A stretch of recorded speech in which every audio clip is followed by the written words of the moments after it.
I was saying we would put additional videos on, and that would make things happen a little bit quicker. I'll also put on the study desk two things. One, I'll put an updated study book, which is the current one that you have got some minor errors in there due to different formats of Word and PDFs, etc. So I'll put a version there that we have now triple-checked. So I'll do that. Plus, as I say, the other thing is some guidelines for assignment 1. So I'll do that as well within this week. Okay, so where we were at, we said in the first lecture last week that you need to understand the 5 elements of circuits, and we talked about the first one, which was the voltage source. We also need to talk about the current source, and then we'll go through. So the current source, again, we represent the current source by an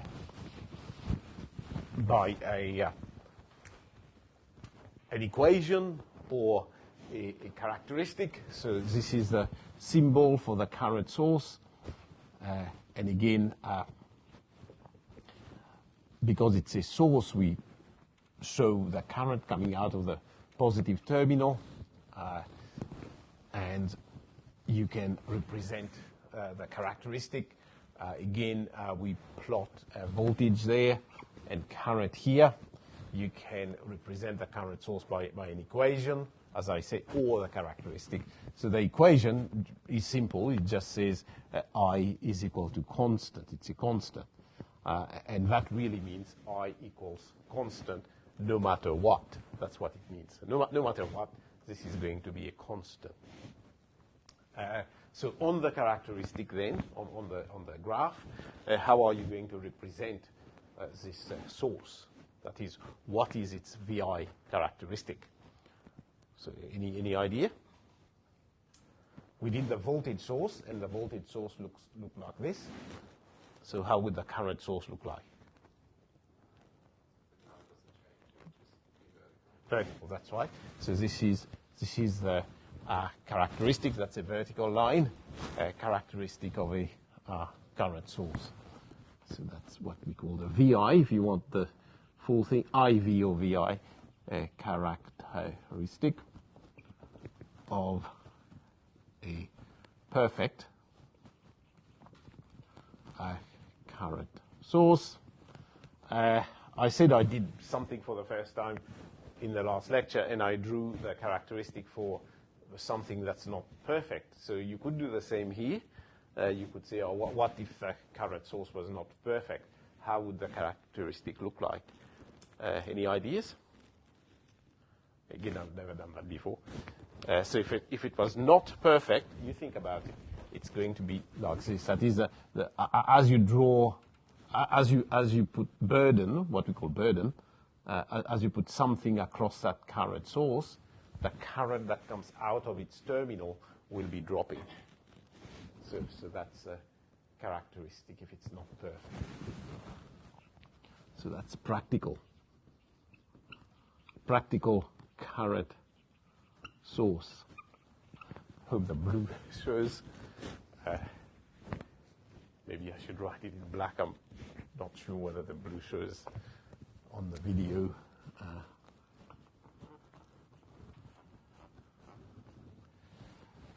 Okay, so that's practical current source in line that is sloped rather than vertical.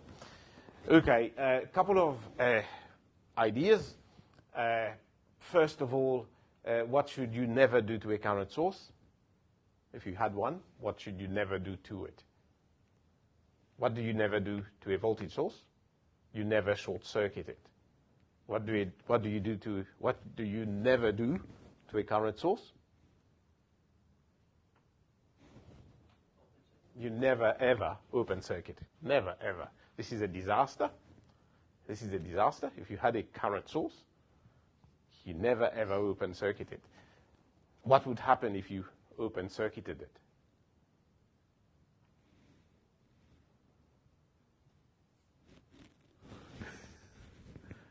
What would happen? Yeah, you'll get infinite, so-called infinite voltage across the terminals. And what would you see? What would you see if you were in the field somewhere and there was a current source there and you open circuit it? What would you see? Smoke, yeah. You would see arcing. And if that was in an environment where that arcing could cause damage, damage will happen. Okay? So it's extremely important. I don't care that sometimes you get your equations wrong, but this you can't get wrong. If you open circuit a current source, and there are things out there that behave like current sources, and if you were to open circuit them, you are going to have a bit of a disaster. It could be a minor one, but it could be a major one, depending on whether people thought about it and took some measures to contain the problem. So please remember that. Okay. Examples of current sources and voltage sources. What would be a good example of a current source?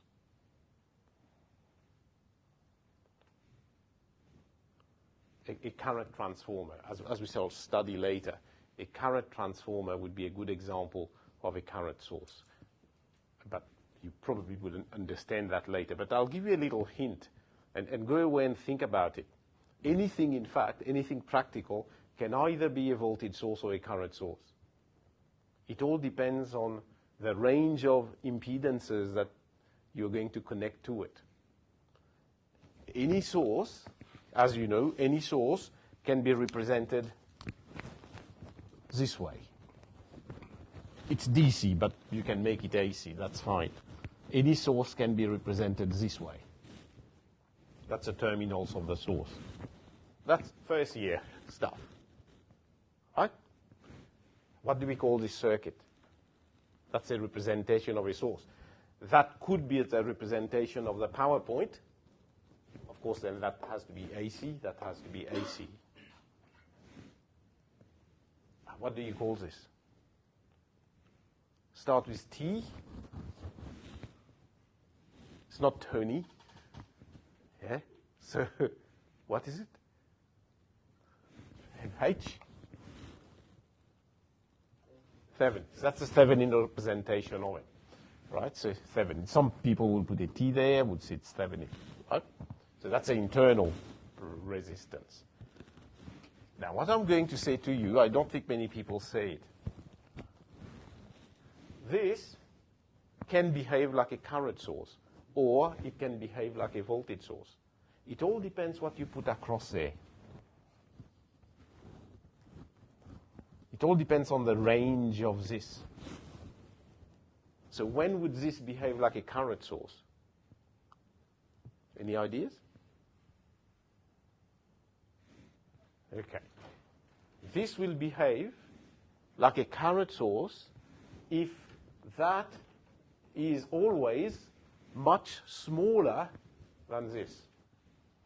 Then this will behave like a current source. So current sources don't exist. Voltage sources don't exist. But any source can behave either as a current source or as a voltage source. It all depends on what you put at its terminals. If you put an impedance at its terminals that is much smaller than that, and you change it, but it always remains much smaller than that, then this will behave like a current source. And it's obvious. What would be the value of the current source? What would be the level of the current source? If this was small, what would be the value of I, the current source?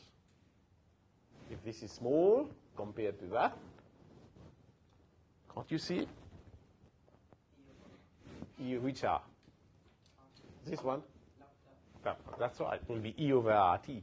And that will be virtually constant because this, as I say, is very small compared to that. Then that behaves like a current source.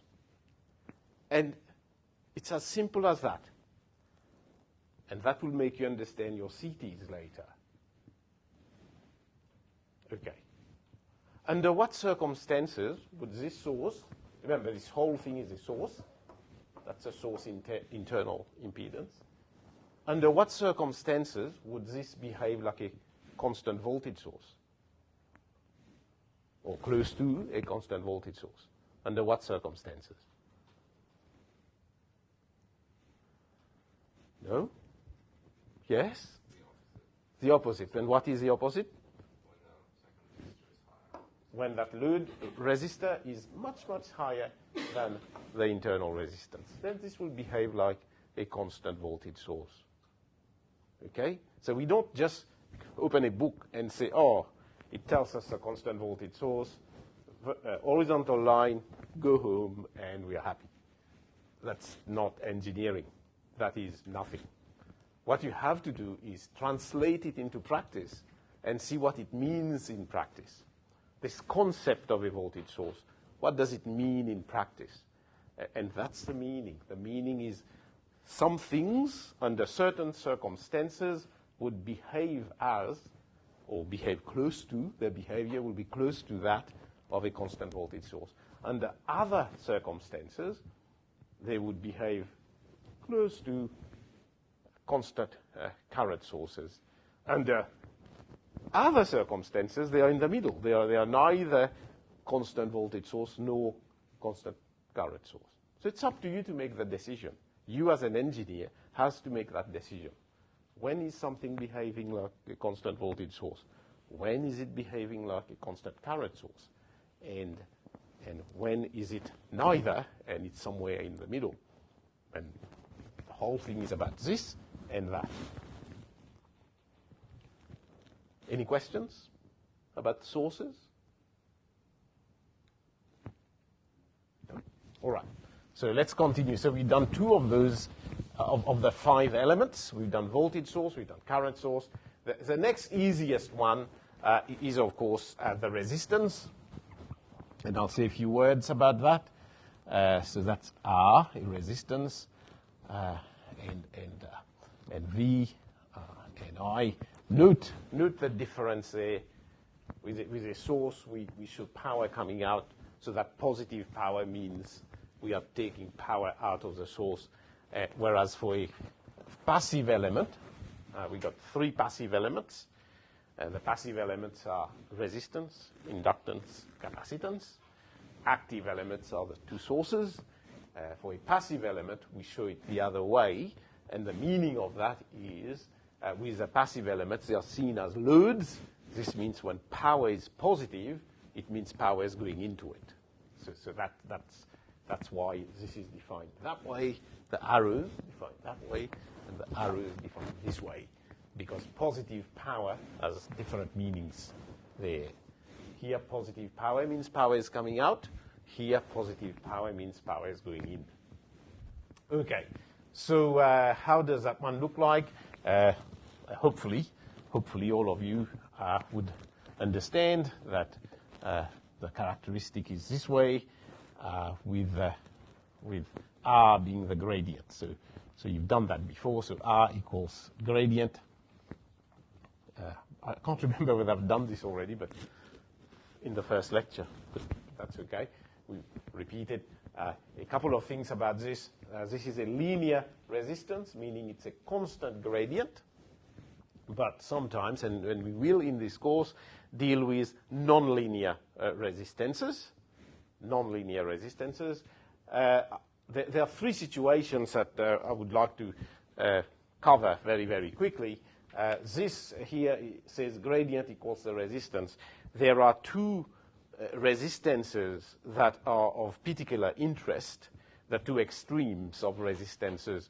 Now, what would be those 2 extremes of resistances?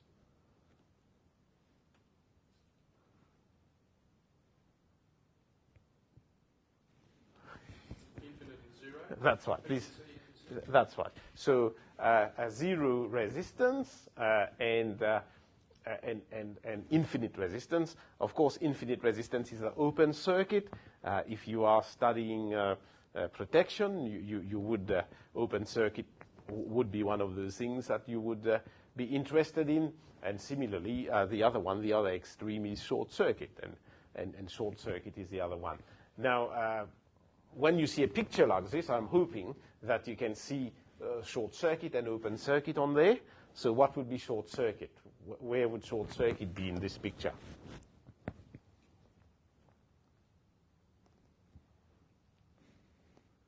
Where is short circuit?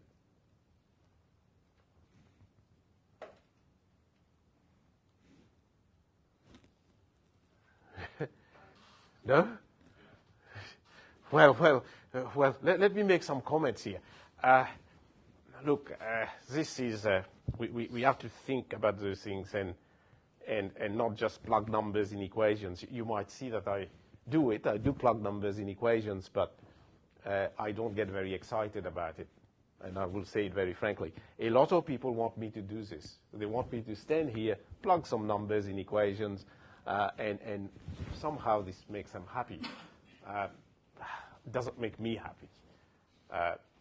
Maybe our expectations are different, and I would like to converse with people if they think that I should stand here and plug numbers in equations. I would like people to understand what they are doing, right? So an open circuit is extremely important. A short circuit is extremely important.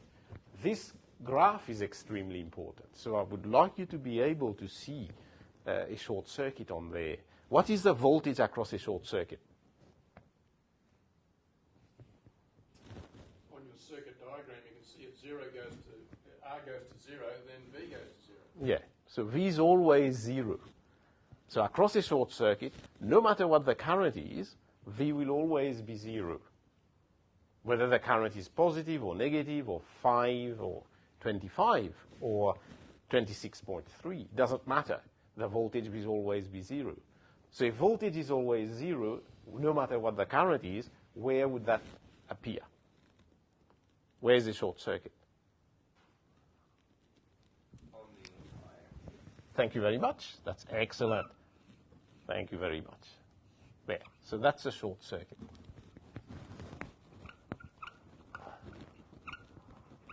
Okay. Could someone else have a go now? Where is the open circuit? Open circuit, what it means, that's good. Open circuit, what it means is no matter what the voltage is, what would be 0? Across an open circuit, what is 0 across through? Current. So if current is 0, no matter what the voltage is, where would the characteristic be? So for an open circuit, where does it appear? Yep, thank you very much. So along the v-axis. So I'm sort of, because I'm not sure whether that video shows blue, so I'm making sure it's there. So that's your open circuit. Mathematicians might have got this idea another way. They would say, oh, well, the gradient becomes 0, so it's there, and resistance goes infinity, so the gradient goes to infinity, so it's there. You could think about it mathematically, but it's also good to think about it as an engineer. Anyway, general resistance, as the resistance goes lower, you go this way, because it's a gradient, so lower gradient, and as the resistance goes higher, you go that way. Highest resistance means open circuit, so that's open circuit. Lowest resistance means short circuit, so that's a short circuit. Other interpretation, short circuit means no matter what the current is, the voltage is 0, and open circuit, no matter what the voltage is, the current is always 0. In practice, of course, if you got something like this, you got a voltage source that is a variable one, and you say, okay, that's an open circuit. I keep raising the voltage. And you say, Tony said in his lecture that across this open circuit, I can raise the voltage, and I will never have current there. They say, Tony said that, so I'll do it. Of course, you'll find that I'm wrong. Why would I be wrong? As you raise this voltage, and you say, this is an open circuit, so current will always be 0. But in practice, something will happen. What will happen? It might arc, exactly. So you will get insulation breakdown. So I'm still correct. It's just that the open circuit cannot, the insulation cannot hold that voltage, and eventually that open circuit will not be an open circuit anymore. And you will get an arc happening, you will get insulation breakdown. Okay, so that's good. So we now understand this VI characteristic, where the short circuit is, where the open circuit is, and in general, where resistance is, when it's high and when it's low, etc.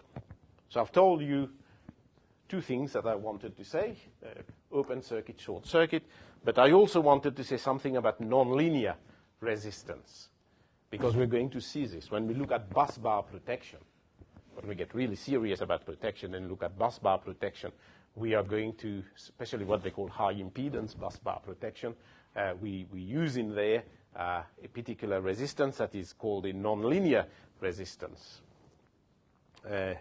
So have you come across nonlinear resistance before? Have you thought about it a little bit? Yeah. Okay, that's all right. Yeah, but I'm trying to think back when I was at your stage, whether I would be able to answer this question. Maybe not. So I'm not blaming you here. But just remember from this day onwards that we do have nonlinear resistances, and they are extremely important. I am guessing here that you will have some in your homes. Yeah? Yeah. Good. You have some in your home. So where would that be in your house, the nonlinear resistance? Yeah, incandescent lamp, maybe more fluoro lamps when they're starting would behave nonlinearly. But I'm thinking of something else. Do you have what sort of TV you have? Or maybe even your computer. Do you protect your computer at home? No? Yeah. You don't protect it, yeah? Yeah, maybe at the input end of it. Yes? I was going to say, that's it's like protection board or whatever. Yeah, the protection board. So it has got a nonlinear resistance there, because the voltage is supposed to be 240 volts, but under certain circumstances, the voltage will go higher. Under what circumstances? No. If you had a lightning strike. So if you had a lightning strike somewhere near your house, what happens? You'll get a surge of voltage, and some of that surge will get past the transformer into your house, and it might be a low energy strike, hopefully, and it gives you a spike in the voltage. Now you don't want that spike, because that spike would cause damage to your TV, your electronics equipment. So what you do, you get those power boards with protection on them, and it clamps the voltage at a particular level. So it behaves like an open circuit, so that particular device behaves like an open circuit, and then it clamps the voltage. That is, it suddenly carries a lot of current, bringing down the voltage. What do you call those devices? There are various names, but the one that comes to mind is MOV, M-O-V, metal oxide varistors. Varistors meaning variable resistance. So can be nonlinear. So here can be nonlinear. And if it is nonlinear and it behaves like this MOV, metal oxide varistor, as I say, there are other names, but MOV seems to be quite okay. Metal oxide varistor. So what would its characteristic look like? If you were to design one, if I say to you, well, the metal oxide varistors that we have now, they're not quite suitable for a particular application, and I say to you, go away and design one. So what sort of characteristic would it have? If I were to put the characteristic on this graph, how would it look like? If my voltage is okay, is small, say below 240, how would I like my varistor to behave? Note that if you have a equipment that you want to protect, I'll draw that in black just in case the blue is not showing. So if you had a piece of equipment here, I'll just put a circle. So that's the equipment to be protected. To be protected. And this is your line coming in your house, say. Where would you put the varistor? Yeah, you put it here, so that would be the varistor. A very well-known one that you use sometimes is a Zener. I can't remember the symbol for the varistor. Do you remember, Gordon? It's a normal Okay. symbol With a Z on? Yeah. Anyway, you find out. I'll just say non-linear here, so I will be okay. So I say non-linear resistance, and it will be like a MOV standing for metal oxide varistor. And you can go and see how it's made, how it's designed. But essentially then, this would have a characteristic, a non-linear characteristic. What you have to think of is how would you like it to behave when voltage is within range, within allowable range.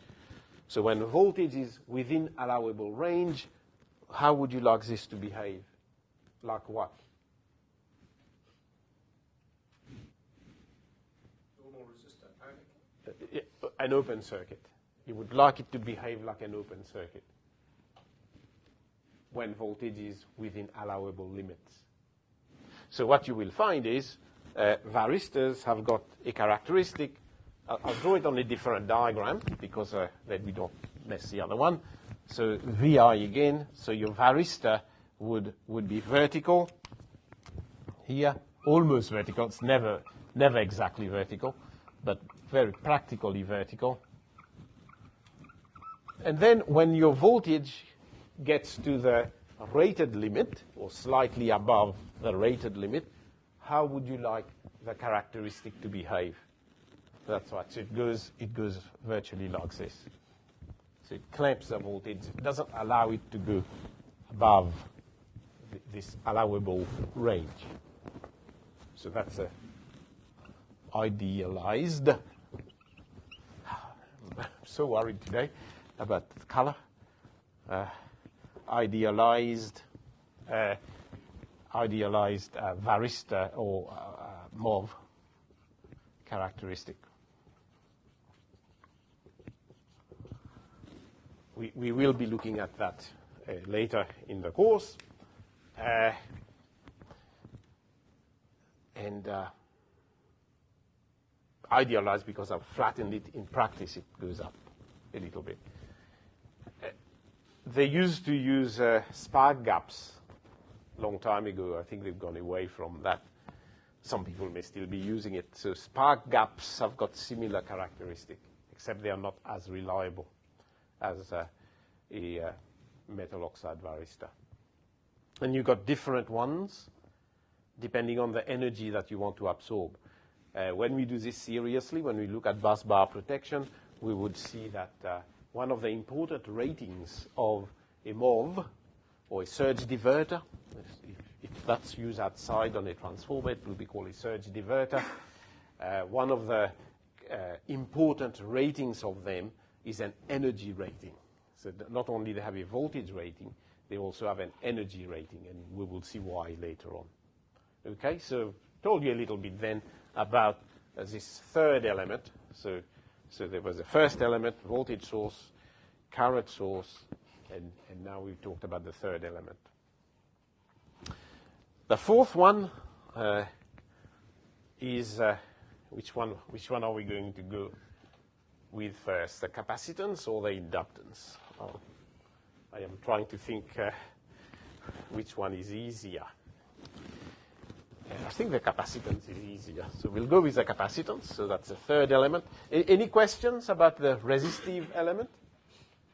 What I will say to you, which is important, is that so far I haven't used the word resistor or resistor. I have said resistance. And I've sort of done that on purpose because a resistance and a resistor are two different things. A resistance is just a number. It's just a number. A resistor is something that's been designed to have resistance. And it's a physical device. It may have other things. A resistor may have some inductance. It may have some capacitance. In fact, it does. Whereas a resistance, which is a mathematical concept, is pure. It's just a resistance. To get you to understand this, if you look at me, have I got resistance? I have. I have resistance. From my head to my toe, it's probably around 1K or so, right? Under normal circumstances. That's why I will be in trouble if you put 240 volts across me, because then I will have 25 milliamps, which is quite a lot, 50 milliamps, and I won't be on this earth for long. So my resistance then must be about that, in that range, but 1 kilo ohm. So I have resistance, and you have resistance, but we are not resistors, are we? You're not a resistor. You have resistance. So separate those words. They do mean different things. Anyway, let's now go to the third element. Mathematically speaking, you know everything now that there is to know about a current source. You know everything there is to know about a voltage source. And you know everything there is to know about a resistance. That doesn't make you engineers, though, because these things, when while mathematically we say V equal to IR, but when you look at actual resistances in practice, there's quite a lot of things that you have to worry about then. You know, how hot they get, what damage they can cause, etc. So, but you do need these concepts to be able to see what the practical consequences are. Okay, so let us look at capacitance. So we'll ask the question, what is capacitance? And I don't know whether I've said that to you, but at the end of the day, we electrical engineers, our core interest is around two things. One of those would be charges, and the other one would be flux. So with capacitance, thankfully, we don't have to worry about flux. We only have to worry about charges. So capacitance has to do with charges, or if you like, net charges. Because with charges, if you look at any object like this, it would, there's a nice rubber there. So like this one, it's as if it doesn't have any charge on it, which people will say, oh yeah, that's true. But it does. It's just that the number of positive charges is equal to the number of negative charges. That's what it is. Now, with capacitances, the easiest way that you would look at capacitances would be to say that if you had a conductive object, I could draw any object. But most people are happier if I say it's a metal plate and it's flat. But it could be any object. Like I happen to have and you happen to have capacitance relative to something, say relative to Earth. we have capacitance. But we are not pieces of metal. So you don't have to be a piece of metal to have capacitance. We have capacitance, but we are not pieces of metal. It's just that we are conductive. So if you are conductive, if you can carry current, you would have capacitance. So this is a conductor there, another conductive body. So that's a conductive body, another conductive body. That means they can carry current. And if they are separated by insulator, so in between is insulator, and here is a conductive body. So it's a conductor. And here it's a conductive body. So it can be anything, but think of them as a flat metal plate, An insulator, you can think of it as a... So if you just leave it like that, then you would say, oh, this is totally uncharged. On the other hand, you can say, okay, if there is an insulator there, now if you want to understand what an insulator is and what a conductor is, again, just let me know if you haven't studied this in a formal way. Let me know. I've got some notes that will, just a couple of pages, that will be enough to tell you what a conductor is and what an insulator is. But I won't go into the details of that. But if you look at this, that allows you to understand capacitance. And it allows you to understand capacitance because if you were to pretend you could do this experiment and you could take a positive, it's easier to take a negative charge. So let's say you take a negative charge out of there and put it on here. So you put a negative charge, you took it from there and you put it there, then you would be left with a positive charge there. And everybody can do this experiment. That's what's good about this. In your mind, that is. And we are able to do that in our mind because our predecessors have studied this, and one that comes to my mind, I'm not quite sure why, but it comes to my mind, is Mr. Leyden, who did the Leyden jar.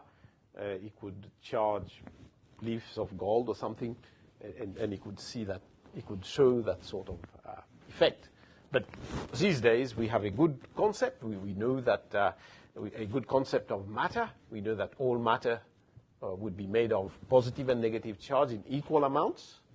Therefore, if we say, okay, we can remove what we call a negative charge, which is an electron, and put it here, then that would be positive there. So that's a capacitance now in the sense that, or a capacitor, if you like, in the sense that what we say is we have stored charges. Stored in the sense that we have separated them and kept them separate. We could, do many of them.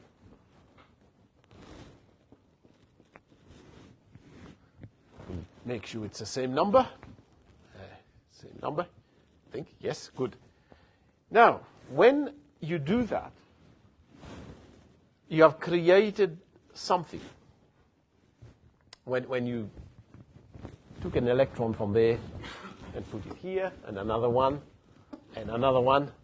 you've created something. What have you created? Electric field. Yes, electric field. Certainly, you would have an electric field. Although I wanted another word, what have you created that wasn't there before? Okay, think about it. When you've done the first one, and you try to do the second one, which one would be easier to carry from there to there, the first electron or the second electron? The first one is easier, right? The second one would be harder. Why is it harder? You have to do work now. Yeah. No, not flux. No. I'm happy you said flux. When you say flux, do you mean electric flux or magnetic flux? No. This is all static now. There's no magnetic flux yet, anyway. So there is an electric field, therefore there is electric flux, but we don't need to worry about that for now. I just want you to have a feel of this. So the second electron that you take is harder. Why is it harder? Why is it harder to bring the second electron there? Because you charge the other side. The other side is already positive. So when you try to bring the next electron, that positive charge would try to pull it back. Not only that, this one that you've already put there would try to repel it back. And then you do the third one. So the fact that it's harder to bring the electrons from there to there, what does that mean about this region and that region? What do we have in between them? Voltage potential. That's right. We have created a potential difference. That's what voltage is. And this is a bit personal here. I do worry that we pay engineers, some of them, $150,000 a year. And some of them wouldn't know what voltage is. Of course, you wouldn't be like that. You will earn $180,000 a year, and you will know what voltage is. And that's what voltage is. Voltage is associated with us having to do work, or anything, not us, anything having to do work to take charge from one point to the other, or for work to be done, or work is done, when charge goes from one point to another. So either the thing is, either you're doing work or work is done. But the fact that the charge will not travel without any opposition or without any help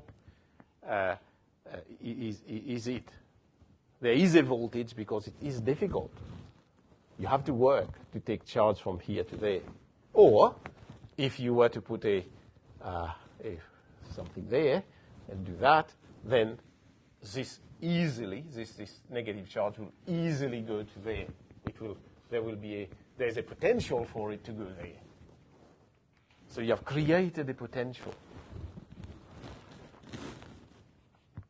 In fact, you could think of a world where there are little monkeys that continually take electrons from there to here, right? And you put a load on this, and you'll get electricity. So if you had a special monkey, I don't know why I'm picking monkey, but any animal, anything that could take electrons and put here continuously, and the electrons would go back in your circuit, then you have a generator. Do you understand this? No? You don't understand this. You do understand this. You don't understand this. This is simple. Well, I shouldn't say that. This is what it's all about. That's what I should say. This is what it is all about. If you cannot get this, it is first of all a worry, and secondly, you're not fulfilling your whole life as an electrical engineer. An electrical engineer should see this, should see that what we deal with is charges. That's what it is. That's where our life begins. It begins with charges. It even goes beyond flux. It's actually charges. What are we doing with charges? What should we be doing with charges? What could we do with charges? Well, you move them about. You take them from one place to another. That's what's happening. And if you could, I'm not saying you can, but if you could stand in between this, you or anyone, and just keep taking electrons and putting it there, and let's say you had 100 electrons moving around this per second, but you had someone sitting in here taking 100 electrons per second from the top plate and putting it on the bottom plate, you'll have a generator. That would be a DC generator. And believe it or not, that's more or less what's happening, except it's not a monkey taking electrons from there to there. So we have a potential difference that some people have called V.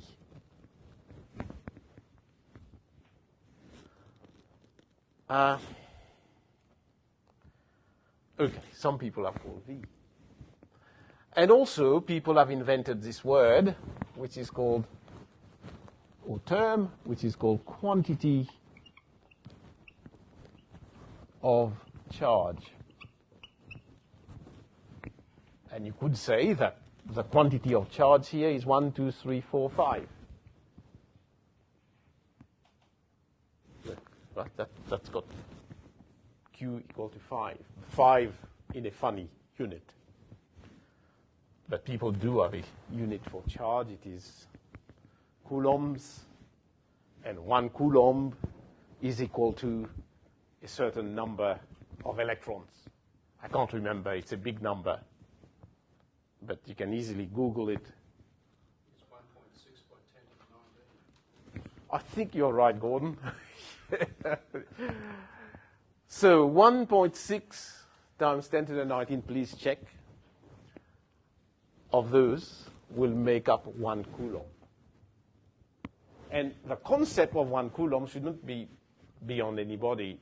It is just a certain quantity, like you would say, okay, I'll call 1,000 apples from today onwards will be called 1 Tony, because Tony is an apple grower, so in remembrance of him, we would call 1,000 apples 1 Tony. It's just that. So 1.6 times 10 to the power of 19 electrons, please check, is called 1 Coulomb, in remembrance of Mr. Coulomb. That's a French person, so we don't really say Coulomb, we say Coulomb. We don't pronounce the B on the end. So that's quantity of charge. And we know that when there is a quantity of charge between two conducting bodies separated by an insulator, we will have a voltage. So my question to you is, what is capacitance?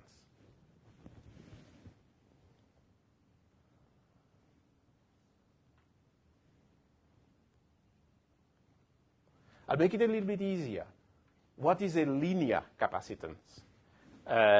We had linear resistance, we had nonlinear resistance, and I'll make it also a little bit easier. With the definition of those things, there's always a graph. Whenever those 5 things that I told you, voltage source, current source, resistance, capacitance, inductance, for all of them, whenever you define them, there's always a graph. In other words, there's a relationship. There's a relationship. And that relationship, of course, it's a graph, 2-dimensional. Therefore, the relationship would be between 2 quantities. So again, what is capacitance? Ability to store charge. Yes, that's correct. That's 100%. However, when I ask a question, maybe I should be more specific. I wanted to say, what is a definition of capacitance? So what's the definition? Just like the definition of resistance, resistance means, if I want to know the resistance of anything, I just push 1 amp through and I measure the voltage across, assuming it's a linear resistance. Put 1 amp through, measure the voltage across, and that will give me the resistance. So capacitance. Let's say you wanted to know the capacitance between my body and somebody else's body. How would you do this? What's the definition? We know Q is equal to C dV dt. That is the next step. Yeah. So the defining equation for capacitance, defining means you don't question it because it's by definition. We plot a graph. As I say, we plot a graph. So what graph are we going to plot for capacitance? I'll give you another clue here. Let us say, see here, let us say each one of those represented 1 coulomb. So I got 5 coulombs there. Let's say the voltage was 100 volts. And let's say I make it 10 coulombs by taking some more electrons and putting it down. What would happen to that voltage? It will change. It will double. Well, it's linear capacitance. It will double. So can you see a relationship between the voltage and the charge? And capacitance is about that relationship. I've used the word relationship a fair bit. So it's all about relationships. So what relationship then would you expect between Q and V? So this is Q here, Q and V. So there's a relationship. What sort of relationship would you expect? One that would be able to be graphed. Linear. Yeah, linear. There do exist non-linear capacitances, but we won't worry about them for now. They're fairly rarely looked at.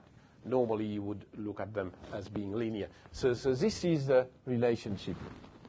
Q is equal to CV, where C is the gradient.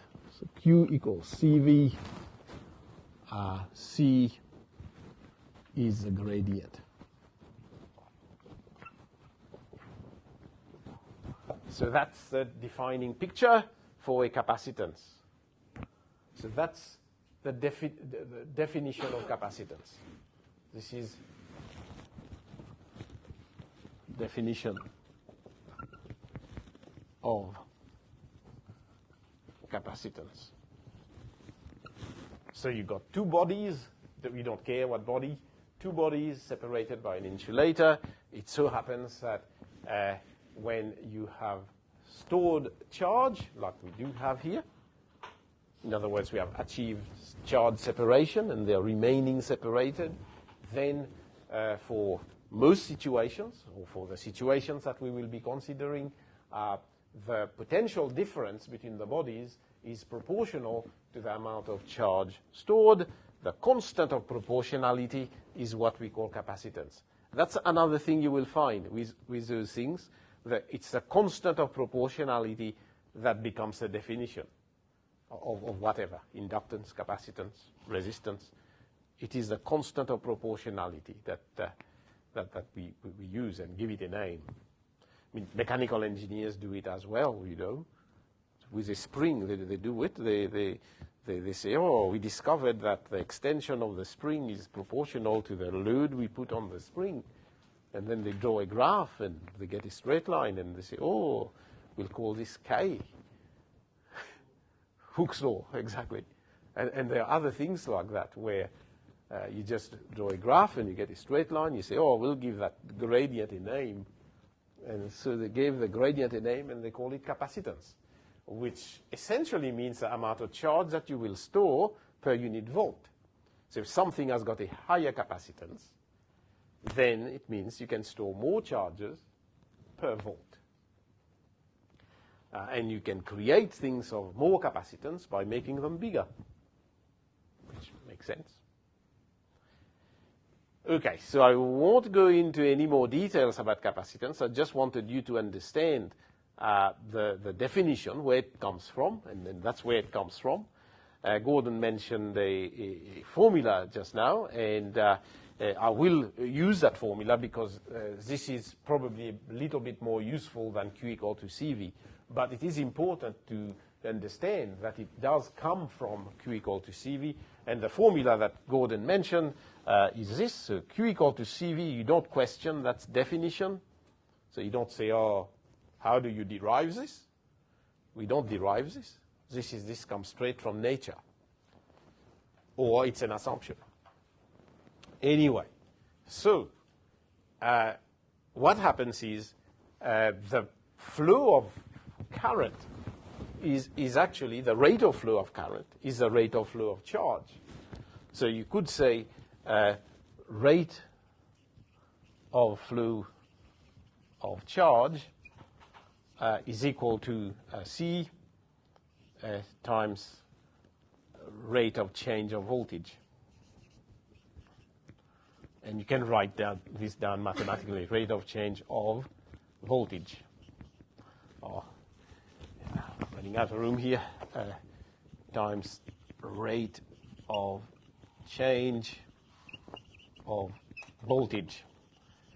And that's why people say, okay, rate of change or rate of flow of charge is dq dt is equal to c dv dt. And what's dq dt?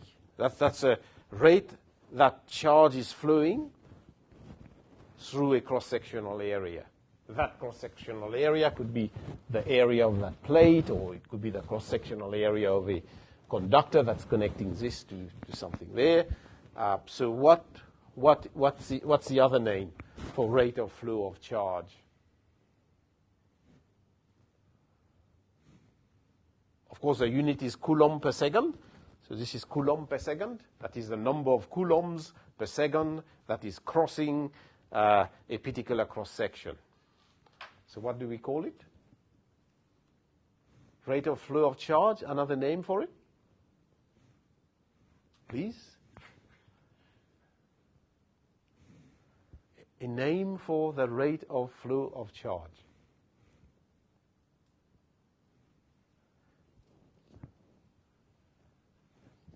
This is being recorded. A name for the rate of flow of charge. Coulombs per second. Starts with C. Next word is U.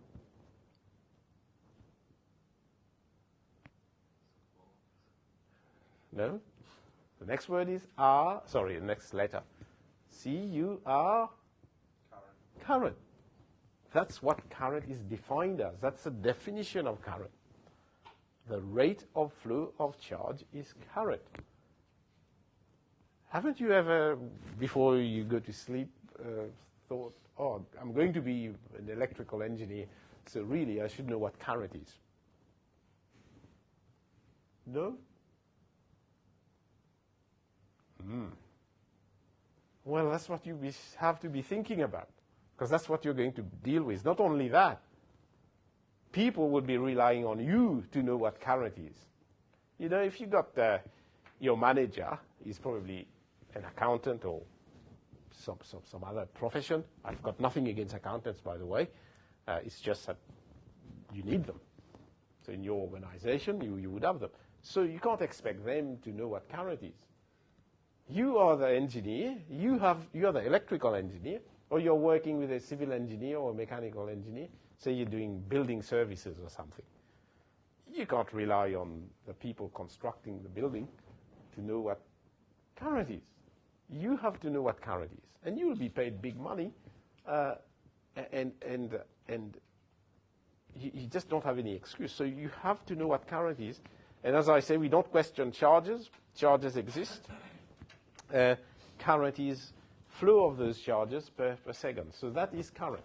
So that's why you would have, oh, I better shut down here. You can come in.